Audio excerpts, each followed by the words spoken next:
सुजाण नागरिक मंच फोरम संविधान गुणगौरव समितीतर्फे एकदिवसीय संविधान कार्यशाळा व सहविचार सभा व्याख्यान संपन्न।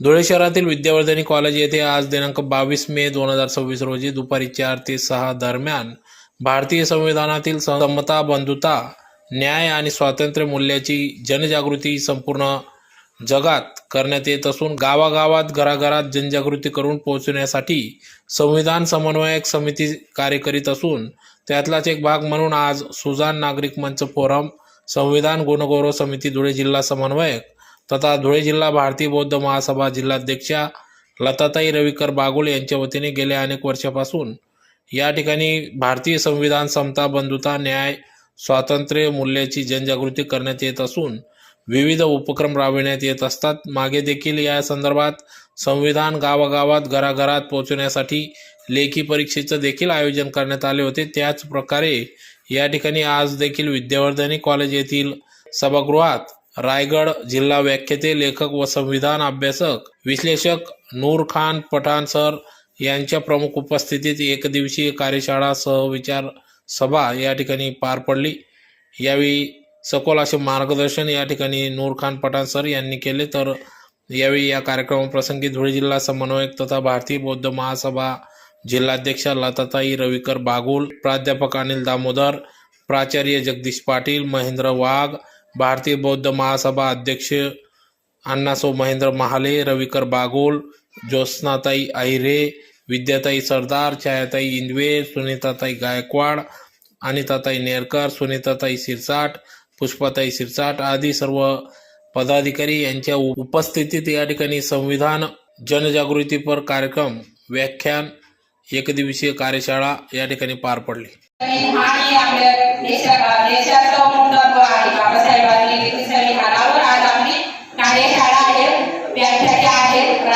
सर आहेत नूर खान पठाण सर, त्यांना यायला वेळ लागत आहे आणि ते संविधानाबद्दल आपले संविधान हे राज्य पद्धती नव्हे तर जीवन पद्धती आहे हा आमचा विषय आहे।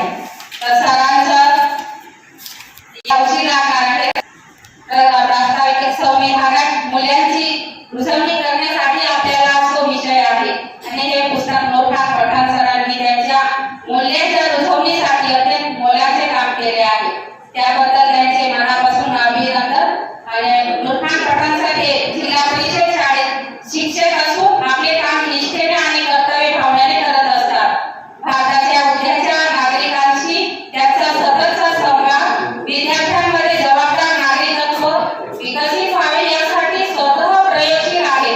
अशा प्रयोगातून त्यांनी आपले संविधान हे पुस्तक लिहिण्याची प्रेरणा मिळालेली असणार। शिक्षक हे दोन प्रकारचे असतात असे ते मानतात। पहिला म्हणजे एक इतरता कुठे नोकरी मिळत नाही म्हणून मग शिक्षक बनणे असं, परंतु शिक्षक झालेले त्यांना मी टीचर पाहिजे असं म्हणतात। शिक्षक हे राष्ट्र निर्माणाचं काम आहे। राष्ट्र निर्माणाचं असं मानून एक प्रकारच्या ध्येयवादी वृत्तीने शिक्षकी पेशात आलेले दुसऱ्या प्रकारातील शिक्षकांना टीचर बाय चान्सेस म्हणजे नूर खान पठाण सर हे दुसऱ्या प्रकारचे शिक्षक आहेत आणि त्यांनी संविधानिक मूल्यांच्या जागरणासाठी उपक्रम करावेसे वाटतात। त्यातून आपले संविधान हे पुस्तक त्यांनी लिहिले आहे आणि त्यांच्या पुस्तकाला पुणे येथील साहित्य नाईक विद्यापीठात त्यांना मान्यता मिळालेली आहे आणि 2021 पासून त्यांचा सुजाण नागरिक मंच संविधान गुणगौरव समिती या संस्थेमार्फत 26 नोव्हेंबरला संविधान दिवस म्हणून पूर्ण महाराष्ट्रात नव्हे तर पूर्ण भारतात परीक्षा घेत येते आणि त्या निमित्ताने आपला हा कार्यक्रम आयोजित झालेला आहे। तर ती खूप कौतुकास्पद गोष्ट आहे, कारण बरेच जणांना संविधान माहीत नाही किंवा माहिती असलं तरी संविधानामध्ये नेमकं काय आहे हे समजून घेण्याची परिस्थिती बरेच जणांमध्ये नसते। म्हणून डॉक्टर बाबासाहेब आंबेडकरांनी आपल्याला ते संविधान दिलेलं आहे। त्या संविधानामध्ये सर्वांना सारखे स्वातंत्र्य, समता, बंधुता, न्याय आपल्याला दिलेला आहे आणि तो कुठल्याही जाती धर्मासाठी नाही तर सर्वांसाठी ते संविधान आहे। कुठल्याही स्त्रीसाठी नाही, पुरुषांसाठी नाही, सर्वांसाठी आहे, गरिबांसाठी आहे, श्रीमंतांसाठी आहे। म्हणून संविधान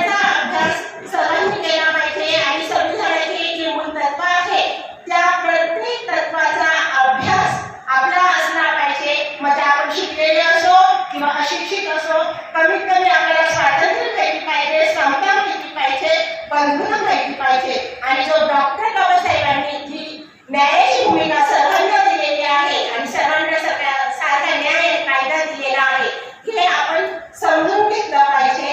यासाठी संविधान फार महत्वाचं आहे, म्हणून प्रत्येकाने मूलतत्व हे समजून घेतलं पाहिजे. आणि लताताई बागुल आणि रवी बागुल यांनी हा कार्यक्रम ठेवला आणि सरांचं व्याख्यान घडवून आणलं आणि सर्व टोलाटोलाच्या प्रमुख पाहुण्यांना आणि समोर उभे असलेल्या श्रोत्यांना आमंत्रित केलं.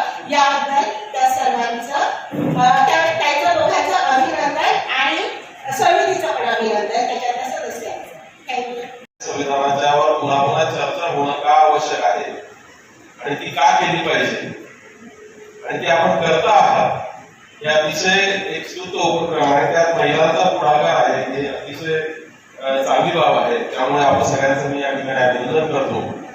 आणि ज्याप्रमाणे छोट्या छोट्या पुस्तिका असतील, आम्ही सांगितलं जाधव साहेबांनी की संविधानाचं लॅकिंग इंग्लिश मध्ये आपण जर वाचायला मूळ स्क्रिप्ट घेतलं तर कळत नाही, म्हणून अतिशय सोप्या भाषेमध्ये पठाण सांगणे, त्याचं मराठी अनुवाद किंवा मराठीमध्ये निरूपण केलेलं आहे, ते आपण समजून घेतलं पाहिजे. आणि एक एक तत्व त्या संविधानाचं अधिष्ठान नेमकं कशामध्ये आहे हे जर आपण समजून घेतलं तर खऱ्या अर्थाने चांगलं राष्ट्र आपण उभं राहू शकेल.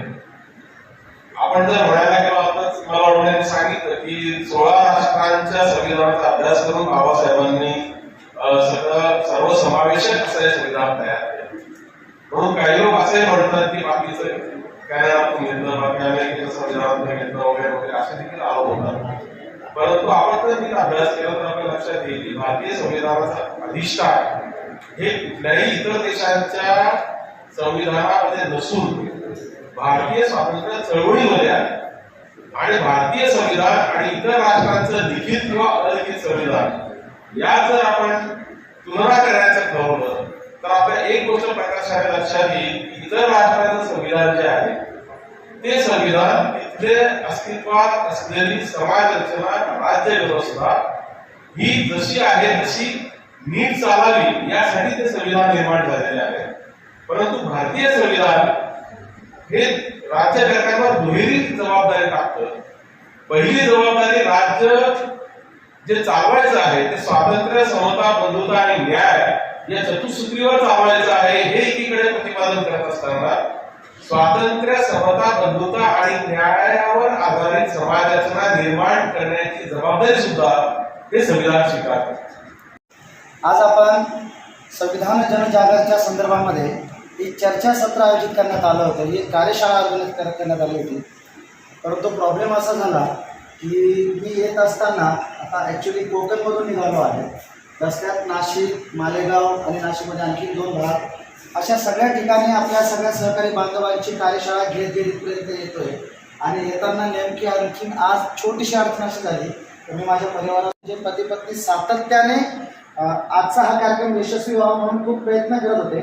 एवढंच नाही तर मला सांगताना तुम्हाला आनंद असा पण आहे आणखीन की आज चक्क रवी सरांचा वाढदिवस असताना सुद्धा तो इतरत्र साजरा न होता त्यांनी प्राधान्य ह्या चळवळीला दिलेलं आहे. म्हणजे अशी जेन्युन माणसं जर का सोबतीला असतील आणि ती माणसं जर का एवढ्या महत्त्वाच्या दिवसाला सुद्धा असं समर्पित पद्धतीने संविधानासाठी जर का देत असतील, मग मला थोडंसं अर्धा एक तास बायको, पोरं आणि ते सगळं तिथं सोडायला काय हरकत. आणि त्याच उद्देशाने आणि त्याच हेतूने मी रवी सर तुमचा विचार डोळ्यासमोर केला की तुमचा एवढा महत्त्वाचा दिवस असून सुद्धा तुम्ही आज इथं आहात, तर आपल्याला थोडेफार तर या गोष्टी चालू राहणार आहे. चळवळीमध्ये हे सगळं होतच राहणार आहे. आणि आम्ही तर वर्षाचे 365 दिवस वाहून घेतल्यामुळे या सगळ्या गोष्टी आता नवीन उरलेल्या नाही आहेत. परंतु वेळेचा प्रश्न असा आहे की संध्याकाळ आज आम्ही संविधानाच्या बाबतीमध्ये वर्षाचे 365 दिवस का खटाटोप करतोय. माझ्या ताई ज्या आहेत लताताई, गेल्या 5 वर्षापासून आपला संपूर्ण धुळ्यामध्ये संविधानाचा जागर कसा होईल याच्यासाठी सातत्याने प्रयत्न करत आहेत. आणि त्यांच्यासाठी रवी सरांचा जो पाठिंबा आहे तो अत्यंत वाखाणण्याजोगा आहे. म्हणजे ही जी काही ज्योती सावित्रीची जोडी इथं माझ्या दृष्टीने आहे ती सातत्याने या सगळ्या कामासाठी प्रयत्नशील आहे. भावांनो आणि बहिणींनो, काय वेळ ते संविधान सांगायचे, कशासाठी सांगावं लागतं की तुम्ही संविधान समजून घ्या, जाणून घ्या वगैरे वगैरे वगैरे वगैरे. अरे 77 वर्ष झाली आहेत ना, आणि संविधानाचा तुमचा माझा संबंध काय आहे प्रशासन बघून घेईल ना. किंवा मग राजकीय लोक बघून घेतील, यंत्रणा बघून घेतील, तुमचा माझा काय संबंध आहे संविधान बघण्याचा आणि कशासाठी हा सगळा काटाडोट चालला. या बाबी जर का आम्ही चिंतनातून जाणून घेतल्या तर लक्षात येईल की हे जे संविधान आहे ना प्राचार्य साहेब, मला खेदाने सांगावं लागतं की संविधानाचं पुस्तक तर सोडा, पण या शब्दाचा अर्थ सुद्धा आम्हाला माहिती नाही. म्हणजे आम्ही तर खूप मोठमोठ्या गोष्टी करतो. मला ह्या मोठमोठ्या गोष्टी मी बऱ्याच जणांच्या ऐकतो, संविधानाने असं केलं, संविधानाने तसं केलं, असं झालं. अरे काय ते संविधान ते तरी माहिती आहे का? आज 77 वर्ष झालेच आहे. 77 वर्षामध्ये कित्येकांना या संविधान शब्दाचा अर्थ सुद्धा माहिती नाही. पुस्तकाकडे आपण नंतर जाऊया. काय संविधानाचा आपल्याला सातत्याने असं वाटतं देशाचा कायदा म्हणजे याच्यानुसार सगळं चालतंय, पण काय चालतंय नक्की, काय ते कंडक्ट करतंय, कशाला कंट्रोल करतंय, काय नेमकं सांगतंय हे तरी काही माहिती आहे का? काहीच माहिती नाही. आपण फक्त आपल्या पूर्वश्रमीच्या काही बाबींशी जोडून संविधानाचा संदर्भ घ्यायचा. अगोदर कसं होतं, आज असं आहे आणि त्यामुळे सगळं बरोबर आहे. परंतु एवढंच संविधान नाहीये, एवढंच संविधान नाही. एवढंच जर असतं तर हा पठाण कशाला संविधानाच्या मागे लागला असता? आमच्यावर तर काही अन्याय झालेला नाहीये, आम्हाला तर काही घरात काढलं नव्हतं, आमच्या काही पाठीमध्ये कोणी सराटा लावलेला नव्हतं. पठाण आहोत, ओपन आहोत, राजे आहोत, आतापर्यंत सत्ता गाजवलेली आहे, मग आम्हाला काय प्रॉब्लेम आहे? येते का लक्षात? मग जर का पठाण 365 दिवस धावत असेल तर याच्या मागचा अर्थ तुमच्या लक्षात येत आहे का? हे केवळ गळ्यात गाडगाने पाठीमागे सराट आणि केवळ आरक्षण एवढ्या पुरता मर्यादित विषय नाही, हे पहिल्यांदाच लक्षात घ्या. आणि इथं बसलेल्यांना माझी एक नम्र विनंती पहिल्यांदा अशी राहील की इथे पठाण म्हणजे एक मुस्लिम बोलत नाहीये आणि इथं बसलेले बौद्ध म्हणजे कोणी जर असतील तर त्यांनी बौद्ध आणि पठाण या अँगलने अजिबात या माझ्या सगळ्या मार्गदर्शनाकडे बघायचं नाहीये. एक भारतीय बोलतोय आणि फक्त दुसरा भारतीय ऐकतोय, एवढंच लक्षात घ्या. नाही तर जागोजागी भावनिक व्हाल आणि मन गंमत अशी होते या टाळ्या पण नका वाजवा. मला याची पण गरज नाही, मी टाळ्यांसाठी तर अजिबात आलेलो नाही. त्याच्यात अजिबात म्हणजे कसं होतं, त्या टाळ्यांच्यासाठी वक्ता बरं बोलतो, खरं वाजलं राहून जाते. आणि ते मला खरं बोलायचं म्हणजे टोचू दे, वाटू दे, वाटल्यास काय हरकत नाही. इथून मला रवी सर नेतील बरोबर बाहेर, काय प्रॉब्लेम नाही. पण मी टोचणार बोलणार आहे, लक्षात घ्या. तुमच्या टाळ्यांची गरज नाही. आज मला माझ्या बाबासाहेबांनी ज्या महत् प्रयासाने सगळ्यांच्याच जीवनासाठी, म्हणजे माझे इथं मुस्लिम बांधव पण दिसत आहेत, आमच्या सगळ्यांसाठी जे सन्मानजनक तथा प्रतिष्ठापूर्वक जीवन बहाल केलंय, ज्या संविधानाने बहाल केलंय, ती कन्सेप्ट नक्की काय आहे आणि तिला समजून घेण्यासाठी एका भाषणातून होणार नाहीये, तर पुढे आणखी काय काय करावं लागणार आहे त्याबद्दल मी चर्चा करण्यासाठी तुमच्याकडे आलेलो आहे. पहिल्यांदा मुद्दा घ्या, मला थोडंसं बेसिक पॉईंट तुमच्या समोर मांडावे लागतील म्हणजे तुम्हाला काही गोष्टी कन्सेप्ट क्लिअर होतील. पहिल्यांदा शब्द असा आहे की संविधान म्हणजे नक्की काय? संविधान म्हटल्यानंतर फक्त कायद्यापुरता विषय मर्यादित येतो असं तुम्हाला जर वाटत असेल तर थांबा. संविधान हे तुमच्या माझ्या सगळ्यांच्या जीवनाशी इतकं घट्ट जोडलेला शब्द आहे की त्याच्याशिवाय आम्ही कोणतीही गोष्ट करूच शकत नाही. लक्षात ठेवा, संविधान म्हणजे कायद्याचं पुस्तक एवढ्यापुरतं मर्यादित नाहीये. तर फार अवघडात जाण्यापेक्षा आता माझ्याकडे वेळ कमी आहे त्याच्यामुळे मी थोडंसं आता चर्चा करून न घेता सगळं फास्ट घेतो, नाही तर ही सगळी चर्चा होत असते.